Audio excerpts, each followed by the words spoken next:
नमस्कार दोस्तों, general lines में आप सभी का स्वागत है। ये घटना चक्र का भारतीय इतिहास का हल प्रश्न पत्र है। तो अब ये दक्षिण भारतीय का जो प्राचीन दक्षिण भारतीय इतिहास है, तो उसमें देखेंगे। उसमें चोल, चालुक्य, पांड्य, संगम युग प्राचीन समय में जो अवस्थित थे, तो उनको देखेंगे कि उनके युग में क्या हुआ था। ठीक है, क्या क्या स्थापत्य का है, क्या कला का है। ठीक है, तो स्टार्ट करते हैं। संगमकालीन साहित्य में कौन, को एवं मन्नत शब्द राजा के लिए युक्त होते थे। कौन कौन से शब्द युक्त होते थे राजा के लिए? कौन बोलते थे, को, मन्नन बोलते थे। ठीक है, संगम या संगम तमिल शब्द है जिसे सामान्यतः गोष्ठी परिषद के अर्थ में प्रयुक्त किया जा गया है। इस रूप में संगम तमिल कवियों एवं विद्वानों की परिषदें थी। इन संगमों में कवियों द्वारा रचा गया साहित्य संगम साहित्य कहलाता है। संगम साहित्य तमिल साहित्य का सबसे प्राचीन उपलब्ध अंश है। संगम युग में दक्षिण भारत में पांड्य राजाओं के संरक्षण में 3 संगम आयोजित किए गए, जो क्या कहलाता है ये। प्रथम संगम कौन सा था? तो प्रथम संगम का स्थान मदुरई था। अध्यक्षता अगस्त ऋषि ने की थी। और द्वितीय संगम का क्या था? स्थान कपाटपुरम अलईवाई था और अध्यक्षता अगस्त ऋषि ने और तोलकाप्पियर ने भी की थी। ठीक है, तृतीय संगम जो था वो मदुरई में हुआ था। मतलब प्रथम और तृतीय दोनों ही कहाँ हुए थे? मदुरई में हुए थे। और अध्यक्ष कौन था? नक्कीकर थे। दक्षिण भारत के आर्य आक्रमण का श्रेय महर्षि अगस्त को दिया जाता है। इन्हें तमिल साहित्य के जनक के रूप में जाना जाता है। तोलकाप्पियम द्वितीय संगम का एकमात्र अवशिष्ट ही नहीं, प्रत्युत अद्यतन उपलब्ध तमिल साहित्य का प्राचीनतम ग्रंथ है तोलकाप्पियम। ठीक है, क्या है? तमिल साहित्य का प्राचीनतम ग्रंथ है। इसके प्रणयनकर्ता तोलकाप्पियर थे। ऋषि अगस्त के 12 योग्य शिष्यों में से एक थे। जो यह एक व्याकरण ग्रंथ है। इसकी रचना सूत्र शैली में की गई थी। जो तोलकाप्पियम है ये क्या है? व्याकरण सूत्र है। तोलकाप्पियर ने इसके प्रणयनकर्ता हैं और रचना किसमें है? सूत्र शैली में है। व्याकरण के साथ साथ यह काव्य शास्त्र का भी एक उच्च कोटि का ग्रंथ है। ठीक है, शिल्पाधिकारम का लेखक इलंगो आडिगल था। कौन था शिल्पाधिकारम का लेखक? इलंगो आडिगल था। ठीक है, यह संगम साहित्य का महत्वपूर्ण महाकाव्य है। इसका लेखक चोल नरेश कारिकाल का पुत्र था। ठीक है, इस ग्रंथ में पोहार या कावेरी पट्टनम के एक धनाढ्य व्यापारी के पुत्र कोवलम और उसकी अति सुंदर किंतु दुर्भाग्यशाली पत्नी कन्नगी से संबंधित दुखद एवं मार्मिक कथा का वर्णन है। किसमें है? शिल्पाधिकारम। और लेखक कौन है? इलंगो आडिगल। ठीक है, और इसमें स्टोरी किसकी है? कोवलन एवं उसके अति सुंदर और दुर्भाग्यशाली पत्नी कन्नगी से। तिरुक्कुरल तमिल भाषा में रचित काव्य रचना है। कौन सी? तिरुक्कुरल तमिल भाषा में रचित काव्य रचना है। इसमें नीति शास्त्र का वर्णन है। इसके रचयिता वल्लुवर हैं। किसके? तिरुक्कुरल के। तोलकाप्पियम तमिल भाषा की व्याकरण ही पुस्तक है। कुरल तमिल साहित्य का बाइबल या लघुवेद का माना जाता है। तो तमिल साहित्य का बाइबल किसको कहा जाता है? कुरल को कहा जाता है। इसे मुप्पाल भी कहा जाता है। इसकी रचना सुप्रसिद्ध कवि तिरुवल्लुवर ने की थी। अनुश्रुतियों के अनुसार तिरुवल्लुवर ब्रह्मा के अवतार थे। ठीक है, तिरुवल्लुवर ब्रह्मा के अवतार कहलाते हैं ना। पल्लव शासक सिंह विष्णु ने अवनी सिंह की उपाधि धारण की थी। अवनी सिंह की कसाकुडी दान पत्र से ज्ञात होता है कि सिंह विष्णु ने चोल, पांड्य, सिंघल और कलम्बर के राजाओं को पराजित किया। नरसिंह वर्मन प्रथम ने महामल्ल की उपाधि धारण की थी। किसने? नरसिंह वर्मन प्रथम ने महामल्ल। ठीक है, और सिंह विष्णु ने किसको? चोल को भी हराया था, पांड्य को भी, सिंघल ये श्रीलंका में, और कलम्बर के राजाओं को पराजित किया था। ठीक है, परमेश्वर वर्मन प्रथम ने लोकादित्य, एकमल्ल, रणंजय, अत्यंत काम, उग्रदंड, गुणभाजन आदि उपाधियां धारण की थी। महेंद्र वर्मन प्रथम ने मत्स्य विलास प्रहसन नामक हास्य ग्रंथ की रचना की थी। तो महेंद्र वर्मन प्रथम का क्या था ग्रंथ? कौन सा ग्रंथ था? मत्स्य विलास प्रहसन। ठीक है, संगम साहित्य में केवल चोल, चेर एवं पांड्य राजाओं के उद्भव और विकास का विवरण प्राप्त होता है। चोल साहित्य के उत्कृष्ट नमूने तंजौर के शैव मंदिर, जो राजराजेश्वर या बृहदेश्वर नाम से प्रसिद्ध है, का निर्माण राजराज वन के काल में हुआ था। ठीक है, चोल साहित्य के उत्कृष्ट नमूने तंजौर के शैव मंदिर में, ठीक है, राजराजेश्वर या बृहदेश्वर नाम कहते हैं, और राजराज फर्स्ट ने बनवाया था। भारत के मंदिरों में सबसे बड़ा तथा लंबा यह मंदिर द्रविड़ शैली का सर्वोत्तम नमूना माना जा सकता है। इस मंदिर में बहिर्भाग में नंदी की एकाश विशाल मूर्ति बनी है, जिसे भारत की विशालतम नंदी मूर्ति माना जाता है। ठीक है, किसमें? नंदी की एकाश विशाल मूर्ति बनी है इसमें। ठीक है, कहाँ पे? बृहदेश्वर मंदिर में। ठीक है, कृष्णा एवं तुंगभद्रा नदियों से लेकर कुमारी अंतरीप तक का विस्तृत भूभाग प्राचीन काल में तमिल प्रदेश का निर्माण करता था।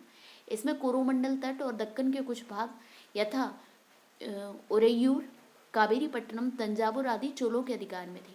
ठीक है, पारंतक फर्स्ट के अंतिम दिनों में राष्ट्रकूट शासक कृष्ण थर्ड, पारंतक फर्स्ट और राष्ट्रकूट शासक कृष्ण थर्ड ने पश्चिमी गंगो बुत्तुग सेकंड की सहायता से तोक्कोलम के युद्ध में चोलों को परास्त किया था। तो किसने? कृष्ण थर्ड ने किया था चोलों को परास्त, और तंजौर पर अधिकार कर लिया था। कृष्ण थर्ड ने इस उपलक्ष्य में तंजई कोंड की उपाधि धारण की थी। ठीक है, चोलों की राजधानी तंजौर थी। इसके अतिरिक्त गंगई कोंड चोलपुरम भी चोलों की राजधानी बनी थी। संगम काल में मतलब कौन कौन थी? तंजौर थी और गंगई कोंड चोलपुरम। संगम काल में चोलों की राजधानी उरेयूर थी। संगम काल में कौन सी थी चोलों की राजधानी? तो उरेयूर थी। ठीक है, द्रविड़ देश में चोल आधिपत्य की स्थापना वस्तुतः पारंतक प्रथम ने की थी। इसने मथुरा के पांड्य राजा राजसिंह द्वितीय को हराकर मदुरई कोंड उपाधि धारण की थी। राजराज वन ने सर्वप्रथम चेर राज्य को, चेर राज्य कहाँ? चेर कहाँ थे? तो केरल में थे। तो चेर राज्य क्या कहलाता था? केरल। कंडलूर में परास्त किया राजराज वन ने। ठीक है, और राजराज बने एवं उसके पुत्र वन ने दक्षिण पूर्वी एशिया के शैलेंद्र साम्राज्य के विरुद्ध सैन्य चढ़ाई की और कुछ क्षेत्रों को जीत लिया था। चोल शासक राजराज वन ने सिंघल श्रीलंका पर आक्रमण करके उत्तरी सिंघल को जीतकर अपने राज्य में मिला लिया। विजित क्षेत्र में राजराज वन ने अनुराधापुर को नष्ट कर पोलोनुरव को इस क्षेत्र की राजधानी बनाया और इसका नाम जन्नाथ मंगलम रखा। ठीक है, राजराज वन की मृत्यु के बाद उसका योगदम पुत्र राजेंद्र वन सम्राट बना। उसने अपने पिता की साम्राज्यवादी नीति को आगे बढ़ाया। राजेंद्र वन का काल चोल शक्ति का चरमोत्कर्ष था। राजेंद्र वन के बारे में कहा गया कि उसने बंगाल की खाड़ी को चोल झील का स्वरूप प्रदान कर दिया। उसने संपूर्ण सिंघल द्वीप को जीत लिया। वह सिंघल राजा महेंद्र पंचम को बंदी बनाकर चोल राज्य में लाया। अच्छा, एक तरीके से देखा जाए तो आप एक चीज़ बांट सकते हैं कि जो राजेंद्र प्रथम थे, इसने किस में? दक्षिण पूर्व एशिया में और ये श्रीलंका को पूरा जीता था, इस साइड का पूरा जीता था। और जबकि जो इसके पिता थे राजराज प्रथम, इन्होंने क्या किया था? इन्होंने श्रीलंका को कुछ भाग जीता था, बाकी जो इनकी दिशा थी जीतने वाली ये इस साइड को थी, दक्षिण पूर्व ना होके लोग इनकी पश्चिम साइड थी। ठीक है, दक्षिण पश्चिम साइड थी। तो राजेंद्र प्रथम का क्या था कि उसने संपूर्ण श्रीलंका को जीत लिया था। वह सिंघल राजा महेंद्र पंचम को बंदी बनाकर चोल राज्य में लाया। उसने पवित्र गंगा जल लाने के उद्देश्य से उत्तर पूर्वी भारत पर आक्रमण किया तथा पाल शासक महपाल को पराजित किया। इस विजय के उपलक्ष्य में उसने गंगई कोंड की उपाधि ग्रहण की और गंगई कोंड चोलपुरम नामक नई राजधानी स्थापना की। तो ये कब बनी थी राजधानी गंगई कोंड चोलपुरम? ये बनी थी राजेंद्र फर्स्ट की। नवीन राजधानी के निकट ही उसने सिंचाई के लिए चोल गंगम नामक विशाल तालाब का निर्माण कराया। कोलुतुंग फर्स्ट के समय में श्रीलंका के राजा विजय बाहु ने अपनी स्वतंत्रता घोषित की। ठीक है, किंतु कोलुतुंग ने श्रीलंका में चोल प्रभाव की समाप्ति के प्रति किसी कटुता का प्रदर्शन नहीं किया। उसने अपनी पुत्री का विवाह श्रीलंका के राजकुमार वीर पेरुमाल के साथ कर दिया। ठीक है, चोल शासक कोलुतुंग फर्स्ट के शासनकाल में 1077 ईस्वी में 72 सौदागरों का एक चोल दूत मंडल चीन भेजा गया। तो चीन जो दूत मंडल चीन भेजा गया था, ये किसके शासनकाल में भेजा गया था? कोलुतुंग फर्स्ट के। कुलोत्तुंग फर्स्ट कौन से ईयर में था? 1077 में। ये वही है जिस टाइम जो मोहम्मद गौरी का आक्रमण होना शुरू हो गया था। ठीक है, कुलोत्तुंग को चोल लेखों में सुंगम तविर्त अर्थात करों को हटाने वाला कहा गया है। मोहम्मद गौरी मतलब यही समझ लो कि सल्तनत काल का आरंभ होने वाला था, उस टाइम कुलोत्तुंग था। ठीक है, जिस टाइम चोल लेखों में सुंगम तविर्त अर्थात करों को हटाने वाला कहा है। चोल साम्राज्य को प्रशासन की सुविधा के लिए 6 प्रांतों में विभाजित किया गया। प्रांत को मंडल कहा जाता था। प्रांत को क्या कहा जाता था? मंडल। और प्रांतों का विभाजन किसमें किया गया? कोट्टम अथवा वलनाडु में। और यह कमिश्नरों की तरह था, मतलब सबसे पहले कौन था? मंडलम। मंडलम के बाद कोट्टम या वलनाडु, और यह कमिश्नरों की तरह था। फिर उसके बाद प्रत्येक कोट्टम में कई नाडु होते थे। तो पहला क्या हो जाएगा? पहला मंडलम, मंडलम के बाद वलनाडु, फिर नाडु, और जिले को नाडु कहा जाता था। नाडु की सभा को नाट्टार कहा जाता था। ग्राम संघ को कुर्रम कहा जाता था। क्या कहा जाता था? ग्राम संघ को कुर्रम। ठीक है, और व्यापारिक नगरों में नगरम नामक व्यापारियों की सभा होती थी। प्रशासन की सबसे छोटी इकाई ग्राम सभा होती थी। चोलों के अधीन ग्राम प्रशासन में ग्राम सभा की कार्यकारिणी समितियों की कार्यप्रणाली का विस्तृत विवरण हम उत्तर मेरूर से प्राप्त लेखों के माध्यम से प्राप्त करते हैं। चोलकालीन गांवों की गतिविधियों की देखरेख एक कार्यकारिणी समिति करती थी, जिसे वारियम कहा जाता था। उद्यान प्रशासन का कार्य देखने वाली समिति का टोट्टू वारियम कहा जाता है, जबकि संवत्सर वारियम वार्षिक समिति, एरी वारियम तालाब समिति और पौन वारियम स्वर्ण समिति थी। चोल काल में व्यापारियों, देखिए उद्यान प्रशासन का कार्य देखने वाली समिति क्या है? टोट्ट वारियम। और संवत्सर वारियम क्या थी? वार्षिक समिति। और तालाब समिति को क्या बोला जाता था? एरी वारियम। और स्वर्ण समिति को पौन वारियम। चोल काल में व्यापारियों तथा शिल्पियों की सभा को श्रेणी या पूग कहा जाता था। ठीक है, क्या कहा जाता था? पूग या श्रेणी। ठीक है, शिल्पियों की सभा को। चोल कलाकारों ने तक्षण कला में भी सफलता प्राप्त की है। उन्होंने पत्थर और धातु की बहुसंख्यक मूर्तियों का निर्माण किया। पाषाण मूर्तियों में भी अधिक धातु कांस्य की मूर्तियों का निर्माण हुआ। सर्वाधिक सुंदर मूर्तियां नटराज शिव की हैं, जो बड़ी संख्या में मिली हैं। इन्हें विश्व की श्रेष्ठतम प्रतिमा रचनाओं में शामिल किया जाता है। ये मूर्तियां प्रायः चतुर्भुज है। ठीक है, क्या है? चतुर्भुज है। शिव की दक्षिणामूर्ति प्रतिमा उन्हें गुरु के रूप में प्रदर्शित करती है। तो दक्षिणामूर्ति प्रतिमा किसके रूप में प्रदर्शित करती है? शिव को गुरु के रूप में, शिक्षक के रूप में। इस रूप में शिव अपने भक्तों को सही प्रकार का ज्ञान प्रदान करने हेतु माने गए हैं। इस रूप में शिव की दक्षिण दिशा में मुख किए हुए प्रतिमा स्थापित की गई है। चोल राजाओं ने एक विशाल संगठित सेना का निर्माण किया था। चोलों के पास अश्व, गज एवं पैदल सैनिकों के साथ ही साथ एक अत्यंत शक्तिशाली नौसेना भी थी। अश्व, गज और पैदल तो था ही, साथ में एक नौसेना भी थी। ठीक है, इसी नौसेना की सहायता से उन्होंने श्री विजय, सिंघल, मालदीव और द्वीपों की विजय की थी। चोल काल के सम्राट प्राय अपने जीवन काल में ही युवराज का चुनाव कर लेते थे, जो उसके बाद उसका उत्तराधिकारी बनता था। तगर प्राचीन भारत का एक महत्वपूर्ण व्यापारिक केंद्र था। क्या था? तगर। यह कल्याण और बेंगी के मध्य स्थित था। ठीक है, वीजापुर कर्नाटक जिले के वातापी नामक प्राचीन नगर का आधुनिक नाम वादामी है। 6वीं-7वीं शताब्दी ईस्वी में यह चालुक्यों की राजधानी था। वातापी के चालुक्य राजवंश का वास्तविक संस्थापक पुलकेशन प्रथम था।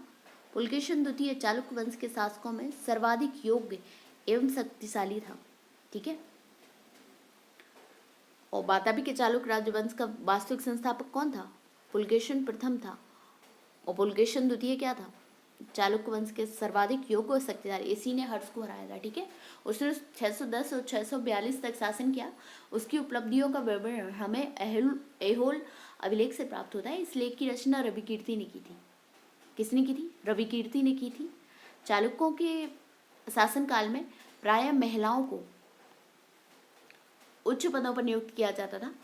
विजयादित्य प्रथम के भाई चंद्रादित्य की रानी विजय भट्टारिका ने अपने नाम से 2 ताम्रपत्र लिखवाए थे। मतवालिन नामक चीनी यात्री ने चालुक्यों के शासनकाल में चीन एवं भारत के संबंधों का विवरण दिया है। किसने दिया है? मतवालिन ने। ठीक है, मतवालिन चीनी यात्री था, उसने चालुक्यों और चालुक्यों के शासनकाल में चीन एवं भारत के संबंधों का विवरण दिया। भारतीय काली मिर्च यूनानियों एवं रोमवासियों की बहुत प्रिय थी, इसलिए प्राचीन संस्कृत से क्या कहा जाता था? यवन प्रिय कहा जाता था। अरिकामेडु पूर्वी तट पर पांडिचेरी से 3 किलोमीटर दक्षिण में उष्णकटिबंधीय कोरोमंडल तट पर स्थित है। पेरिप्लस में से पोडुके कहा गया है। यहाँ ईसा की प्रारंभिक शताब्दियों में रोमन बस्ती की अवस्थी मानी जाती है।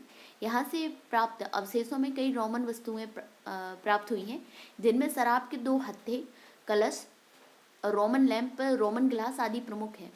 एम्फोरा जार एक लंबी एवं संकीर्ण गर्दन वाला दोनों तरफ हत्तेदार जार है, जो मुझे लग रहा वो नहीं होते थे जिनी वाले, तो जिनी टाइप होते थे, सुराही वाले उस टाइप का होता होगा। प्राचीन काल में इसका प्रयोग तेल या शराब को रखने के लिए किया जाता था। कम्बन ने एम्फोरा जार कहते थे। ठीक है, उसे कम्बन ने 12वीं सदी में तमिल रामायण और रामावतारम की रचना तमिल भाषा में की थी। दक्षिण भारत में नगरों में व्यापारियों के विभिन्न संगठन थे, जैसे मणिग्रामन, वलंजियर आदि। इनका कार्य व्यापार व्यवसाय को प्रोत्साहन देना था। ठीक है, तमिलनाडु के तिरुचिरापल्ली में कावेरी नदी के तट पर अवस्थित ओरेयूर संगमकालीन महत्वपूर्ण नगर था। ठीक है, संगम युग में ओरेयूर सूती वस्त्रों का एक बहुत बड़ा केंद्र था। इसका विवरण पेरिप्लस ऑफ द इरिथियन सी में मिलता है। ठीक है, पांड्य राज्य की जीवन रेखा वेंगी नदी थी। पांड्य राज्य कावेरी के दक्षिण में स्थित है। इसमें आधुनिक मदुरा और तिरुनेलवेली के जिले और त्रावणकोर का कुछ भाग शामिल था। इसकी राजधानी मदुरा थी। वेंगी वाली नदी वाला प्रदेश अपनी उर्वरता के लिए अत्यधिक प्रसिद्ध था। चेर राज्य पर विजय के उपलक्ष्य में पांड्य शासक जयंत वर्मन ने वानवन की उपाधि धारण की। पल्लवों के विरुद्ध सफलता के उपलक्ष्य में पांड्य शासक मारवर्मन राजसिंह प्रथम ने पल्लव भंजन की उपाधि धारण की थी। मारवर्मन राजसिंह प्रथम ने किसकी? पल्लव भंजन की, पल्लवों के विरुद्ध सफलता हासिल की थी तब चेर में। दक्षिण भारत के पांड्य वंश के राजा ने रोम राज्य में एक दूत 26 ईसा पूर्व में भेजा था। मीनाक्षी मंदिर का निर्माण पांड्यों ने अपनी राजधानी मदुरै में करवाया था। किसने करवाया था? इसमें पांडव लिखा है, तो पांडव नायकों में होता है कभी कभी कन्फ्यूजन, कहीं कहीं नायकों का भी जिक्र है। तो एक अज्ञात ग्रीक नाविक द्वारा रचित प्रसिद्ध पुस्तक पेरिप्लस ऑफ द इरिथियन सी में प्राचीन काल के विभिन्न बंदरगाहों की सूची मिलती है। इसमें कौन कौन है? नौरा है, तोंडी है, मुशरी है और नेलिसंडा है। पश्चिमी तट के बंदरगाह हैं ये। ठीक है, कौन कौन है पश्चिमी तट पर? नौरा है, तोंडी है, मुशरी है और नेलिसंडा है। कदम्ब राजाओं की राजधानी बनवासी थी। इस राजवंश की स्थापना मयूर शर्मा ने की थी। कदम्ब राज को पुलकेशिन द्वितीय ने अपने राज्य में मिला लिया था। ठीक है, तो ये डिस्क्रिप्शन कंप्लीट हो चुका है। ठीक है, अब जो क्वेश्चन आंसर है वो हम लोग नेक्स्ट वीडियो में कंप्लीट करेंगे। तो आपको हमारे वीडियो अच्छे लग रहे हैं तो उन्हें लाइक ज़रूर करिए, हमारे चैनल को शेयर करिए, सब्सक्राइब करिए। और भी वीडियो देखने हैं तो आप लोग देख सकते हैं नेट के या फिर पीजीटी टीजीटी के लिए। धन्यवाद।